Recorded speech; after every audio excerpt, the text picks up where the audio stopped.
За энэ жил 2026 онд Зөв Маттан уулынхаа их тахилгаар за 2 жилийн өмнөөс би нутгийнхаа шүтдэг татдаг уул овоонд ханд өргөж 24 онд болонгууд Эрдэнэбаатарх уулынхаа бүх Эрдэнэбаатарх болон Ловх уулынхаа бүх чаагуудыг нутгийн зам олонтойгоо нийлж солиод нодлон болонгууд нутгийнхаа шүтэн Баруун Маттан уулынхаа төв чааг Алтан ганжрыг сольсон. Энэ жил болонгууд Зөв Мат ууланда нийт 8 сая төгрөгөөр уулын дахлын ширээ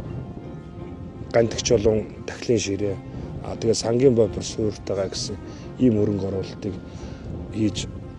нутгийнхаа шүтэн Зөв Маттан ууланд хандуулсан. Тухайн боржин чулуун эд зүйлс нь болонгууд байгалийн чулуу учраас нэг ингээд тавьсан байгаад 200-аас 300 жилийн настай